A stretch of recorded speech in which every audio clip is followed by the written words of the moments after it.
want to make this about questions from the crowd as best we can. I mean, what could possibly go wrong?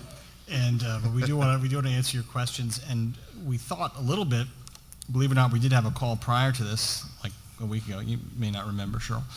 And then what we said was, why don't we just talk about the day and sort of just give our impressions of the day, or get maybe certainly your impression. Yeah, I mean, so thank you, Tony, and the rest of the AdvisorHub team for putting on just a jam-packed day. Actually, can we get a round of applause for our hosts? It was just great. I mean, you deserve it. It's a challenge bringing all of you guys together. Getting financial advisors together is a bit like herding cats. So I can appreciate the effort. There was I'll tell you there was no shortage of opinions that were shared here from the stage and separately in conversations in the hallway. I'm always, maybe I'm a bit of an antagonist, but I always gravitate towards what I hear that I don't agree with. I definitely am a bit of an antagonist. But David Cantor mentioned earlier today that he thinks we're in the age of transparency, and I just don't think we are. I think the industry is obviously headed towards independence, and independence comes with it this obligation to disclose conflicts of interest. But I'm on the phone calls with clients who are new to the independent space, and I don't think that there's a burning desire to be transparent. I think that they're doing it out of necessity, and I think we'll continue to see that. So I think people want to feign transparency. I think people want to be portrayed as being transparent, but certainly people still want to be able to maintain discretion over their business practices. I thought it was interesting that we spent most of the day talking about an industry in transition, and certainly you'd be hard-pressed to argue that the industry is not in transition. But let's remember that an investment advisor is someone who gets paid to deliver advice with regards to securities, and that's always going to remain the same. And the real neat thing about the independent advisor space is that it's just this creative canvas for people to then build on top of it and ensure, of course, they're just making adequate disclosures all along the way. But I think that creativity will continue, and I think that's the foundation of the growth that we're seeing now in the space. Great. I would just add to that, thank you to Tony and AdvisorHub for having us here. I think the big takeaway is there's probably not a better time ever in the history of our business to be in the business than right now, right? If you think about all of the discussion that was had today, all the different models that are now popping up in the space, all the capital influx that's coming into the space, the innovative technology that's now focused on the advisor space, there's probably no better time than right now to be doing what it is that we're doing. So that's number one. And number two, I think the firms that are going to win disproportionately in this environment are the firms that have the best leadership. And we saw it over the course of today, but the firms that are investing in the professional development of their people, the advisors, the leadership teams, I think are going to be the ones that deal with all the issues that were discussed today. The impact of technology, the good and bad with that, the regulatory environment, the uncertainty around that, the challenges that we all have on attracting talent, attracting advisors, all of those things I guess you could sum up really around leadership. And the firms that are focused on the rapid professionalization of their business and getting the best leaders, I think are going to be the ones that really come through over the next 5 years and win on a massively disproportionate basis. Well, I laid out where I thought the challenges were, this morning, from zero-com to homogenization to, what's going to happen or not happen with protocol. And Rogi talked about some of the legal stuff. I thought he did a great job of sort of summing that up. I want to take questions, but I do also want to give a shout out to our reporters who just broke a story, I don't know if everybody saw it, about Morgan Stanley Comp, how they're raising their hurdles by 10%. We, of course, had that story for several days and waited today to publish, so we were the first with it. So congratulations to them, and check it out. So questions from you guys, we'd love to hear. Bob, you look like you were going to say something? After the whole day. There you go. Go ahead. Tommy. So we had a pretty robust discussion earlier about Reg BI Mm. and its impact on recruiting. I don't know if you guys were in the room, but that's just because of where you sit, it'd be interesting to hear your perspective on that. I think that's for you. Right. No, I'm kidding. I'm happy to answer any question. I know you are. So a few things on Reg BI. I won't bore everyone here with a primer, but let's keep in mind first and foremost that Reg BI is a rule that only applies to broker-dealers and their representatives. Right? So investment advisors, if they're solely investment advisors, not dual registrants, aren't affected by Reg BI. They are affected by the collateral rules that were developed that are kind of under the overall umbrella of Reg BI, but particularly there's just a couple of them. One is the standard of care, right, where the SEC articulated for the first time within their rules that investment advisors no longer arguably have an obligation to put the best interests of their clients ahead of their own, but they simply cannot put their interests ahead of clients, right? So it's the old baseball, tie goes to the runner. The second big thing is with respect to how do you handle conflicts of interest, right? If anyone in the room really wants to understand investment advisor regulation, and I highly recommend it, it's a fascinating topic, one only really needs to focus on one area to learn about 80% of what you need to know, and that is with regards to conflicts of interest. Pre-Reg BI and rule set, we were under a scenario where investment advisors had an obligation to mitigate and then disclose any remaining conflicts of interest. Under the new rule set, it says that advisors have an obligation only to disclose fully and fairly any conflicts of interest. So what that means is you'll see a lot of flowery language around it, but there's an or. And as a lawyer, when you see an or, you could ignore everything that became, that was in the sentence before the or, and you get right to what advisors actually have to do. So we're in an age now where investment advisors are going to focus on disclosure, not avoiding the conflicts, but rather taking whatever conflicts that they have and avoiding those conflicts of interest. And I think that's where you'll continue to see a lot of focus. The last part is this Form CRS, and if you are, if you're into government bureaucracy, and I'm sure a lot of the people here in this room are, it's a wonderful tool for you. But I mean, it's completely redundant for investment advisors. Clients won't care. It largely is going to say exactly what it already says in the Form ADV. Within a broker-dealer context, however, it is rather significant because now broker-dealers will have to furnish this Form CRS to clients either when the relationship is established or in connection with the first trade. But by and large, Reg BI is it's a shame. It's a shame that the SEC chose to extrapolate the two most significant words of the fiduciary duty and use that to rebrand the suitability rule for broker-dealers. Because who loses in the end is really the consumers. All stays the same in the industry.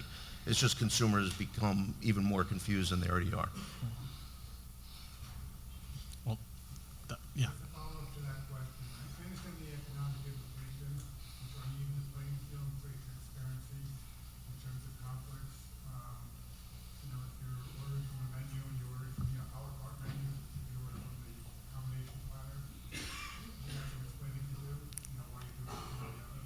But going down the rabbit hole a little differently, in terms of advisors, if an advisor puts a client into what he perceives to be the best platform, the best investment, is he now under that same obligation to his other clients under the same logic in that same exact program? So likely not. However, the answer is a big maybe, right? And so as an investment advisor, you have an obligation to exercise diligence, the level of diligence that could reasonably be expected for other similarly positioned advisors. You have an obligation to document, your research and your findings. And all that said, that's what your obligation is. And so to the extent you make an investment selection and it proves to be wrong, if you've done those, you should not be held accountable. However, two things. We live in a country where anyone can sue anything for any reason whatsoever. Secondly, regulators, when they come in to examine, have the benefit of 20/20 hindsight. And so both of those combined means you're going to be held accountable. Especially, and primarily if you had a conflict of interest. So if you just pick the wrong fund, right, then it's defensible. But if you pick the wrong fund and that fund had paid some type of, or had furnished some type of economic benefit, and a similar, less expensive fund did not pay that benefit, you're going to have some explaining to do. And that's where it's going to be a challenge. So again, focus primarily on conflicts of interest as we go forward. Yes, sir. Kip. Tony, I read your article on ZeroCom Okay. and the arithmetic, which took some following. For me too. It seems to me that ought to have a pretty dramatic impact in the industry. I'm curious what you three gentlemen think about it, particularly having had a chance to talk to people today. Is it going to be a big deal or sort of? Well, let's hope that the two of you read my informed article, so you know what you're talking about. But yes, go ahead. Yeah, the math was definitely tough to follow, Tony, so I did read it.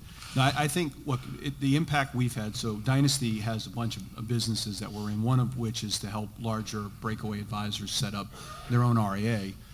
And one of the line items, the P&L for an RIA is not that complicated. They're fixed expenses, their staff, and their real estate, and their variable cost is kind of everything else, all the technology and the infrastructure to run their business. One of those costs, up until a couple weeks ago, was trading costs, right, with the custodian. So now that's gone away. So for an average, couple $100 million breakaway candidate, they were probably going to pay somewhere around 5, 6, 7 basis points on trading costs, right? So if their ROA is... Unless they were a big trader, then they paid 12 to 15. Right, or big trader or unlimited trading could be higher, or if they're a smaller firm, that number could be higher. Now that number goes away and drops direct to the advisor's compensation. So we've seen scenarios where advisors were on the fence around the economics of the move, that they're now saying, look, adding another 600 or 700 basis points of compensation is now enough from a cash flow perspective, setting aside the fact that they're going to own all the equity as well, is enough for them to go ahead and make the move. With the already independent RIAs, what we're finding is the best run firms, a lot of them which we're fortunate enough to work with, they're taking the savings and frankly just reinvesting it back in the business, right? Whether it's updating technology, training for staff, hiring new people. So it's a nice win for the firms, and obviously it's a good win for the consumer as well. Well, it makes it hard to compete. If I can take this savings and I can hire an attorney on staff, or Sure. start doing estate planning and all that, it just makes it tougher. And the issue that I had with it was that the big firms, for some reason, they're just ignoring the fact that we're all swimming in the same pool, that we're going after the same clients. This is not Mayday 75, and this math is real. And in the best case scenario from them, they don't get to have a conversation about, hey, we just saved you all this trading cost. That's the best thing. That's true, although, we've probably done as many or more billion-dollar breakaways than anyone in the space. I will tell you that the vast majority of those advisors, for them, at the high end of the space, it's not about what they're running from, right? It's what they're running to. Yep. They're excited about fundamentally owning and operating their own business, building their own brand, et cetera. So while the frustrations matter in terms of what they're dealing with in the previous environment, it's not until they get excited about the why of going and doing their own thing do they actually make the move. Shirl, you've often talked about scale, right? And scale is obviously one of the catalysts behind this move. At some point, when you're having more conversations about the nuisance ticket charges, or what advisors call nickel and dime, you just get rid of the nickels and dimes and you focus on where the big money is. I think Shirl's point shouldn't be lost, which is the best run firms are running to something, not away from something. And if you're running away from a current commission structure to a zero commission structure, you're doing this for all the wrong reasons.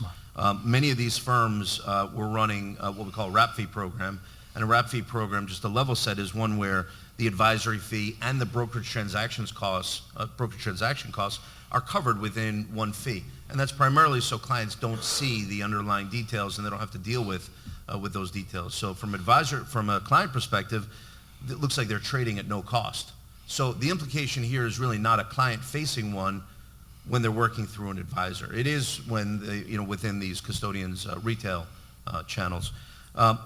For those that are running wrap fee programs, I think they are reevaluating the wrap fee programs, because right off the top, all of a sudden 6+ basis points of their expenses, of the advisor's expenses, is now gone. And so the question is, do I reduce my wrap fee by 6+ basis points? Do I get rid of the wrap fee because it's no longer all that necessary? Or, as Shirl suggested, do I reinvest and maybe now give the clients a service or reporting that they weren't previously getting, so that in hindsight, when the regulators come back and look at this, they don't see this as you utilizing this event to put more money just in your pocket. I think part of it, the other piece of it is that that's all true for today. The math works. It is what it is. It's a huge advantage no matter how you slice it for an RIA. Their revenue just went up. But what's the long-term implication? And I think the long-term implication, there's an awful lot of tension between commission and not commission. I don't care how you slice it. There's commission and then there's no commission. Most clients, we talked about B1 before too, I don't think if you ask someone who had a broker at Merrill Lynch, it's a good broker, that they think that he's a salesperson and he doesn't have their best interests at heart. They think he's a great guy. They don't think about those things. Right, that's their advisor, no matter what you call Right, him. no matter what you call him. Now, though, as this thing moves forward and there's a difference between commission and no commission, it makes clients think, and I think there's a tension with it. We don't know what's going to happen on a regulatory basis with a new administration or not, and these things could be re-regulated again, and I think there's going to be a move away from commission. Everyone has said the only thing that you people in this room have to sell is advice. I believe that, and I think the zero-com structure is going to push this whole really true advice model to the future. But how that looks, I don't know. Bob, you had some? I'm done. I have a question. Yes, sir. Thanks. I'm Ron McKim, and I appreciate it. I asked a lot of questions. I just want to go to one more so the day's winding out. It's just been an absolute great day. Tony, I'm here for it. Thank you. Very much for all you do with AdvisorHub and for that. Appreciate it. It's very powerful. I guess two things. One is the thoughts on how the hybrids and the different models that we've seen today are going to survive and be sustainable business models if the wirehouses proceed in the direction that Wells Fargo had attempted to and start to offer an RIA outlet for certain advisors at certain levels or certain things or whatever it may be. And then the second question, the closing question for today is, let's work under the assumption that everyone's breakaway. We've all gone breakaway. We all drank the Kool-Aid. I'm good with that. We all drank the Kool-Aid. Everyone's breakaway. I'd like to get your thoughts on where you think the puck is going. Step one for the first stop. Where you think the puck is going to go to the second stop, and where do you think the puck lands in the goalposts for the third stop? Because everybody likes the liquidity event, and unfortunately, all of our cycle comes to an end at some point. We all want to see a happy, fruitful cycle where the puck finally lands. What are your thoughts there? Start with Dynasty. Sure. So the first question was like, what are the big firms going to continue to do with the independent movement? And the challenge, and many of the people in this room, as I look around the room, I know a lot of people in the room have come from the wirehouses, so I apologize, you know what I'm about to say. But they find it very difficult to open up a wholesale independent channel because they're afraid of cannibalization in the field, right? They're afraid that advisor, will walk across the street and then set up shop with the same platform that's there. I think eventually there will be a bold leader or leaders bold enough to say, you know what, the best defense for us is going to be an aggressive offense.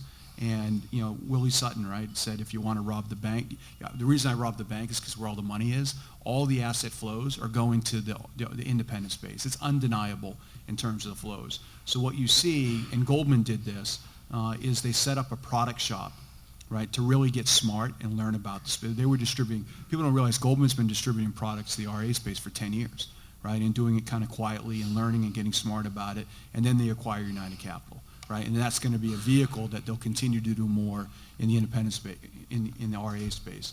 So a lot of the large players, we see it. They come to us, right, as a strategic partner, as someone who might help them do it.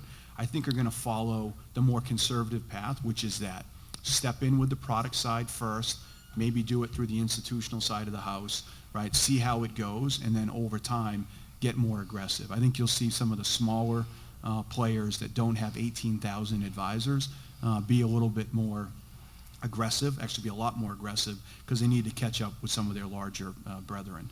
The second, you want to answer that question before I answer the second one? Probably, because I'll probably forget it by the time you get to it. That's not, I'm here to help in this one. I appreciate that. So the only thing I would add to that is I think they have, there's a purposeful delineation, right? You mentioned, when will they go RAA? It's not a matter of what we saw with Wells Fargo, where they just simply now open up an RAA or an RAA custody unit, right?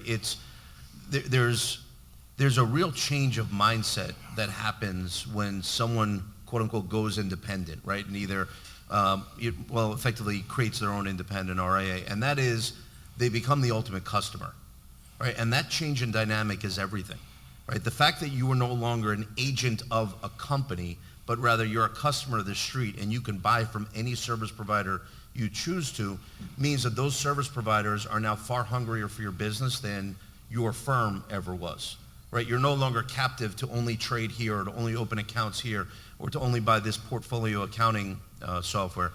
You can buy from anyone.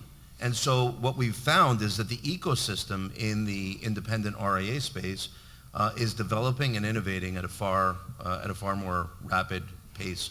So I don't think it's as easy as one of these major firms deciding, hey, let's flip a switch and let's just start servicing RIAs, because they're going to join a really competitive marketplace that refuses to hold independent RIAs captive. Well, here's where I'll differ just a little bit from everybody. If they do it, they'll win. But they won't do it. And there's a million reasons why they won't. And, people have been voting with their feet for a long time. All they have to do, I'm begging them, embrace just some of the tenets of independence. People are going not for money to independence. They're going because they believe in some of these things we've all talked about all day.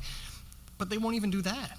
So how the sea change that would have to happen to get them to start adhering to some of the tenets that people want, and there's a reason they're voting with their feet. This is a better product, or people wouldn't go there, period. You can't make an argument with me that it's better there when everyone's moving here. It's just capitalism, right, which is under attack, of course, but that's all it is. The distribution is too valuable. I mean, it used to be 20 years ago where the product was very powerful, and those who had it had a big benefit, but open architecture now is such that you can get product anywhere. So I say to people that, product is king, but distribution is King Kong, right? And who has the distribution is going to win. So it's too valuable. I think a bold leader who spun off one of the private client divisions and marketed it as the largest independent wealth firm in the country, that'd be interesting, all right? And they signed back a 20-year long-term custody agreement with the firm that they came to. There's plenty of private equity firms that would syndicate together to do something like that. But Tony's right. It takes a lot of guts to execute something like that. In terms of so then moving to the independent side, if you start with the independent broker-dealers, I think, and similar to the large RIAs, you're going to see more, the benefits of scale are significant. So you're going to see more consolidation there. I think the challenge that the independent broker-dealers have at the high end is they're hearing from their advisors that they're graduating off of their platform, right? And they're graduating off of their platform and maybe launching their own independent firm. So I think you're going to see a lot of the scaled independent broker-dealers start to think about client segmentation, strategy around that, and I wouldn't be surprised in the near term to see private wealth management businesses inside of independent broker-dealers. Similar to what, 15 years ago, as Tony knows, we're back at Smith Barney. We started private wealth management off of a retail chassis at Smith Barney as a defense and offense to keep our biggest advisors, and then offense that we could recruit to it. I wouldn't be surprised to see something like that happen in the IBD space. In the RIA side, there's going to be significant, over the next 5-10 years, national winners in terms of size and scale that's going to come through. Incredible. There are firms out there now that are clicking along at 20% organic growth year after year. They just have figured out the rhythm of growth. That's hugely valuable. And they're layering on top of that a great rhythm around inorganic growth, M&A activity. And all the advisor demographics, which we all know in this room, very much support a well-run, well-capitalized firm that has a great brand that can prove that they can help grow those advisors once they come on board. You're going to wake up, I think, in 5 years and have $50 billion RIAs. $100 billion RIAs in the not too distant future. United Capital stopped short, sold for $750. A bold prediction, I think you'll see in the next 3 to 4 years, and there's a handful of them that Brian would know, I bet you see an RIA sell for $1 billion. It's that type of rapid growth in valuation creation that are having all roads lead to the RIA space. Well, especially at that top end, right? Absolutely, yeah. So, to your question on independent broker-dealers, I think independent broker-dealers are really uniquely positioned here because they've weathered the storm, right? We talked earlier about the outflows of assets going from wirehouses over to independent RIAs, but all the while, independent broker-dealers have remained somewhat stable. They've generally retained growth rates, and they've almost been overlooked from that war between wirehouses and independent RIAs. To Shirl's point, however, the most talented teams at these independent RIAs, at these independent broker-dealers, are getting more out of their independent broker-dealer relationship than the independent broker-dealer is getting from them. They've leveraged that relationship to the hilt. And they're seen as the poster children for these firms, and it's why everyone else effectively stays put. The biggest flaw that independent broker-dealers are going to have to contend with is, for many of them, their message is still one of fear, right? And so they're saying, well, you can't go completely independent because you'd be without all of this functionality and all of this capacity. And as some of the more successful folks in the independent broker-dealer channel find when they explore, all of those problems are solved for, albeit in an open architecture community for them to stitch together. So I think they've done a great job weathering the storm. I just think they now find themselves in a pretty vulnerable position given their messaging. I would say, I listed some of the challenges for RIAs, this morning, but if I was to pick one, I would say equity and investment in the firm. Be careful who you get in bed with because you just don't know. So as they attempt to get some of the scale, I'm sure Shirl's done it right? But you as you try to attempt to get the scale that's out there, and these people want to put money into the firm, they promise advisors equity. Well, you'll get paid after the venture vulture capital gets paid, and then you'll get paid after management gets paid, and what's left over is, for you. So I think you have to be very careful about where you're jumping into, because where's the money going to come from for this firm to scale up and develop a balance sheet? Just, you got to buyer beware on your way in. Yeah, I would add to that if you're considering selling a piece of your firm or the whole firm for the advisors that are here, the simple piece of advice is to get started early on the educational process. I hate, when we go to great conferences like this and, talking with advisors and they're frustrated and it's only been a year since they've entered a transaction. If it's only a year later, you shouldn't be surprised if you did the proper level of due diligence. And Tony had me on a podcast recently, and one of the things that we were talking about was this issue. And I kind of liken it a little bit to, going on the field of battle and trying to fight against the Navy SEALs and figuring out how to shoot the gun while you're on the field, right? If you're an advisor or a CEO of any business, and you've never interacted with investment bankers or private equity investors or just sophisticated institutional investors, and that's all they do, they're obviously negotiating for themselves and for their investors, right? So getting educated, talking to your peers who've been through the process, looking at multiple options. I tell advisors to do what it is they would tell one of their business owner clients looking to sell their business, right? Don't have this be a case of the cobbler's shoes. And all too often, unfortunately, I talk to advisors, they sold to the first person they ever met without going out and actually getting educated on all the options that are out there. True. Yeah, it's a fear. It's a way of dealing with fear. The only transactions that we've worked with that I would tag as successful transactions are ones where the advisor had been operating their firm for a significant period of time, perhaps 2, maybe usually 3+ years, as if they already had those partners on board. And so when these firms started calling, they had all of the documents that they were looking for. I'd also, we can spend an entire session just on this, but I think those different sources of capital all carry with them pros and cons. And it's amazing that we're sitting here. Who would have thought 15, 20 years ago we would be sitting here saying, well, you got to watch what type of money that you actually take as investment capital, because who the heck wanted to lend or invest in independent RIAs? But today, there's an awful lot of folks, and I think it's a seller beware, right? You got to be careful who you take money from, because they will be your business partners the next day, and often calling a lot of the shots. Sure. Good. Another question. Anyone? From the back? If anyone has their hand raised over there, you have to Well, shout. we can't see them. These lights are literally painful. It's painful to be sitting here. But it's an act of love. Sure, go ahead. Okay, so ultimately what happens is all these RIA, everyone goes breakaway, everyone becomes an RIA, whether it's BD, RIA, all these different things happen. Then everybody says, okay, let's get rich. And I want more money out than just my daily revenue. I want to see liquidity in my equity. Then they go back to the Goldmans and the Alliance Bernstein, so to speak, in the world, and say, we're going to sell it to you because you've got the asset management, you've got the research analysts, you've got the investment bankers that are going to do these things, and then they're going to make money on it 18 different ways. We're not as the RAs, they pay us the big multiple.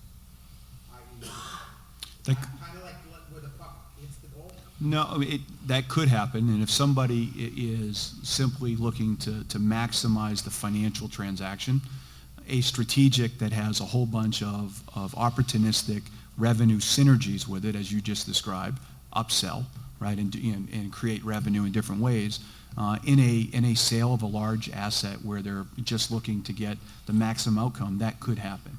I will tell you, we've done 12 M&A deals this year, the firms that we supported at Dynasty. We pay market comp. It's not like we're way below market, but the growth synergies and the team synergy, kind of the acquire hire, the cultural fit is far more important in those transactions than how do I maximize the last dollar that I'm getting for my business. So I think that there will be opportunity for someone who wants to maximize to sell back to a bank. Yes, I think that's going to happen. I think that those firms are going to want to acquire RIAs, they're good businesses, et cetera. But I think the real big winners, though, and there are so many of these, there's this massive transition going on in the RIA space right now. And those of us that study entrepreneurship love to see what's happening, where advisors are rapidly evolving from advisors to CEOs. And the skill set that makes you a great advisor might be very different than the skill set that makes you a great CEO. But we have some that we support, which I won't mention the names, but a firm that we don't work with. Look at like a Mariner, right, with Marty Bicknell, who started as an advisor and is now a CEO of his business, a $30 billion RIA, and he's just getting started. He has no private equity in the business, right? There's no pref equity, right? Every deal he does is come along and ride with me. Those types of businesses. And again, we support a bunch of them. There's a bunch of them popping up where the common stock, the alignment, the advisor led and owned, I think those are the ones that are going to continue to grow a lot faster because they're going to find that right cultural alignment. The why is going to be aligned. Therefore, the organic growth and the inorganic growth is only going to accelerate. So if I were playing the long game, I'm 42, I'm going to play the long game in this space, I would get behind advisor-led, advisor-owned businesses where we can be the infrastructure behind them, service them however you do, because I think those are going to be the big, big winners that are going to be in the space for a long time. So I want to go about the answer to your question in a bit of a different way, because I think Shirl covered that completely. You're presupposing in your example that there's a cash deal and the advisor's walking away, and that's not what's really happening. You're reading the headline deal and saying, they got $12 million for this firm, but what they really got was they got, a down payment in cash, and the rest of it, they're invested in that firm for the next 3 to 5 years. And so those synergies that Shirl described are critical to hit that headline number, and quite often they don't happen. There is no doubt that the firms that are willing to pay the most for any other financial services firms are firms that are looking at the target and saying, I can sell a lot more crap to these clients than the firm that I'm acquiring did. And so because of that, I can vastly increase the revenue and the underlying profitability. There's no doubt that that is at play here. But most of the advisor deals that we see are completely based upon this notion of what are the synergies that we could create here. And also, not to be corny, but advisors generally care about the where their clients and where their staff and colleagues are left off. And so we've seen plenty of deals where they will forgo the highest bidder to ensure that the firm is left in good hands and can continue the legacy and the culture that they've built over the years. We should think about an environment, and a lot of us are involved in a lot of M&A here in the room, but when we're in an environment where you pick 5 or 6 finalists for any deal, let's say a banker does, when 5 of the 6 are financial buyers and 1 is a strategic, right? That should be starting to be alarming, right, for a lot of people that are in the space, when typically, obviously, a strategic should be able to pay the highest amount given all the synergy that you can make from it. So I also think that, and again, having the opportunity to work with some of the best run businesses in the space, a lot of them are stockpiling cash right now, right? And they're just waiting, right? I don't know what inning we're in. We're not in the 3rd. We're probably in the 8th or 9th inning when the market turns, right? And people get a little more realistic about, selling. I think those firms that are sitting on a lot of capital and have the patience now not to chase deals are going to be in a really good spot 5 years from now. That's well said. Anyone else? I know we're between you guys and cocktails, so do you guys have anything else you want to say? Last statement kind of stuff? 'Cause we're at It's amazing how the questions dry up right before cocktails. Right? I'm not going to be the guy to get on a soapbox and start going off for 20 minutes at that You point. sure you want a little diatribe on anything? Sure. No, but just to say thank you. Well, you're Let's welcome. grab a drink. Well, hey, I want to say thank you to everybody, too. I really appreciate you coming here. I want to thank specifically Pat, Dan, and Jennifer, which we probably met on our staff. I want to thank our reporters who give you the news every day. They really do a great job. I want to thank LPL for drinks, so please go say hi to the LPL folks while you're having, a drink. And we will do this again, and so I really appreciate your coming. This has been a great day. Thank you very, very much. Thank you very, very much. Appreciate it.